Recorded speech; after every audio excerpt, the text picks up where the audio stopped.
लीजिए सुनिए। देवकीनंदन खत्री के लिखे उपन्यास चंद्रकांता के दूसरे भाग का 15वां बयान मेरी यानी समीर गोस्वामी की आवाज में। चंपा बेफिक्र नहीं है। वो भी कुमारी की खोज में घर से निकली हुई है। जब बहुत दिन हो गए और राजकुमारी चंद्रकांता की कुछ खबर न मिली तो महारानी से हुक्म लेकर चंपा घर से निकली। जंगल जंगल पहाड़ पहाड़ मारी फिरी, मगर कहीं पता न लगा।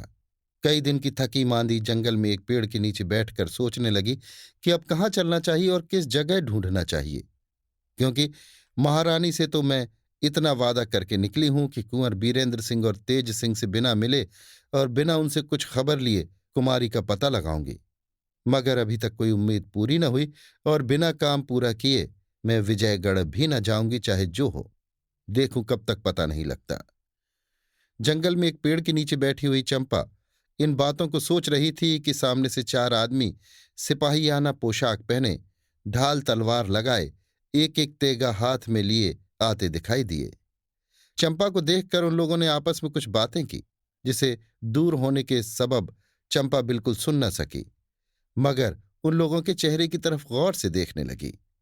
वे लोग कभी चंपा की तरफ देखते, कभी आपस में बातें करके हंसते, कभी ऊंचे हो होकर अपने पीछे की तरफ देखते, जिससे ये मालूम होता था कि ये लोग किसी की राह देख रहे हैं।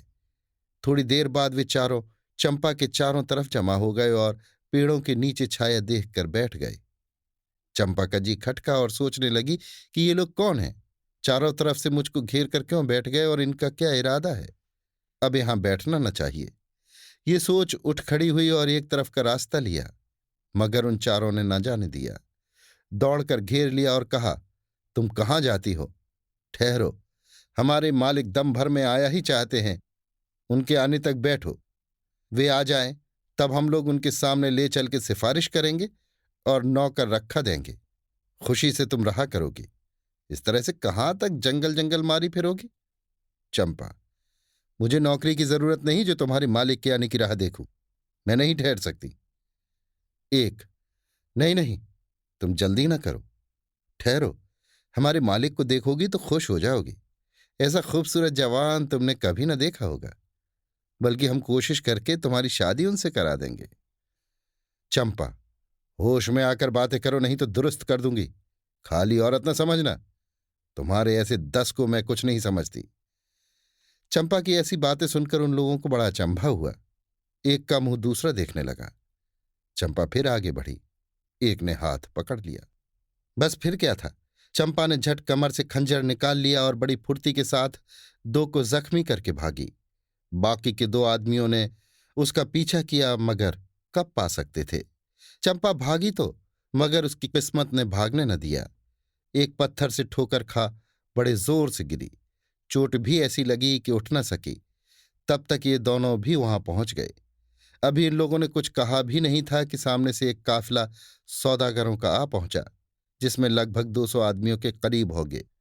उनके आगे आगे एक बूढ़ा आदमी था, जिसकी लंबी सफेद दाढ़ी, काला रंग, भूरी आंखें, उम्र लगभग 80 वर्ष की होगी। उम्दा कपड़े पहने, ढाल तलवार लगाए, बर्छी हाथ में लिए एक बेशकीमती मुश्किल घोड़े पर सवार था। साथ में उसके एक लड़का, जिसकी उम्र 20 वर्ष से ज्यादा न होगी, रेख तक न निकली थी, बड़े ठाठ के साथ एक नेपाली टांगन पर सवार था, जिसकी खूबसूरती और पोशाक देखने से मालूम होता था कि कोई राजकुमार है। पीछे पीछे उनके बहुत से आदमी घोड़ों पर सवार और कुछ पैदल भी थे। सबसे पीछे कई ऊंटों पर असबाब और उनका डेरा लदा हुआ था। साथ में कई डोलियां थीं, जिनके चारों तरफ बहुत से प्यादे तोड़ेदार बंदूकें लिए चले आते थे। दोनों आदमियों ने, जिन्होंने चंपा का पीछा किया था, पुकार कर कहा, इस औरत ने हमारे दो आदमियों को जख्मी किया है। जब तक कुछ और कहें तब तक कई आदमियों ने चंपा को घेर लिया और खंजर छीन हथकड़ी बेड़ी डाल दी। उस बूढ़े सवार ने, जिसके बारे में कह सकते हैं कि शायद सभी का सरदार होगा, दो एक आदमियों की तरफ देखकर कहा, हम लोगों का डेरा इसी जंगल में पड़े। यहां आदमियों की आमदरफ्त कम मालूम होती है, क्योंकि कोई निशान पगडंडी का जमीन पर दिखाई नहीं देता। डेरा पड़ गया।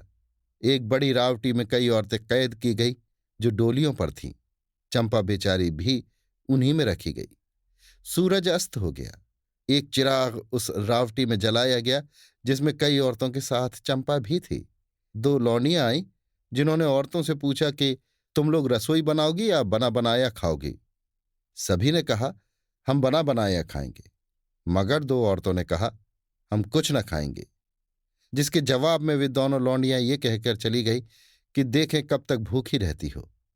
इन दोनों औरतों में से एक तो बेचारी आफत की मारी चंपा ही थी, और दूसरी एक बहुत ही नाजुक और खूबसूरत औरत थी, जिसकी आंखों से आंसू जारी थे और जो थोड़ी थोड़ी देर पर लंबी लंबी सांस ले रही थी।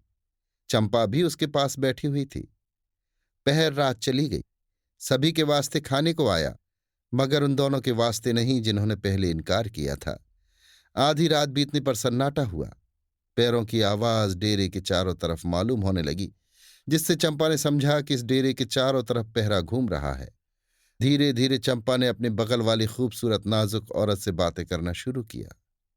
चंपा, आप कौन है और इन लोगों के हाथ क्यों कर फंस गई? औरत, मेरा नाम कलावती है। मैं महाराज शिवदत्त की रानी हूं। महाराज लड़ाई पर गए थे। उनके वियोग में जमीन पर सो रही थी। मुझको कुछ मालूम नहीं, जब आंख खुली अपने को इन लोगों के फंदे में पाया। बस और क्या कहूं। तुम कौन हो? चंपा, हैं? आप चुनार की महारानी हैं? अह, आपकी ये दशा! वाह विधाता, तू धन्य है। मैं क्या बताऊं। जब आप महाराज शिवदत्त की रानी हैं तो कुमारी चंद्रकांता को भी जरूर जानती होंगी। मैं उन्हीं की सखी हूं। उन्हीं की खोज में मारी मारी फिरती थी कि इन लोगों ने पकड़ लिया। ये दोनों आपस में धीरे धीरे बातें कर रही थी कि बाहर से एक आवाज आई, कौन है? भागा भागा, निकल गया।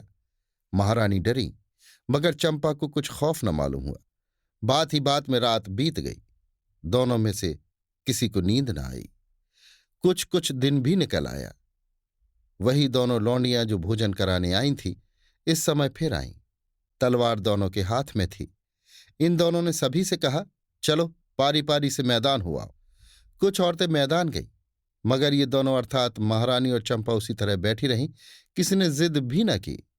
पहर दिन चढ़ाया होगा कि इस काफिले का बूढ़ा सरदार एक बूढ़ी औरत को लिए इस डेरे में आया, जिसमें सब औरतें कैद थीं।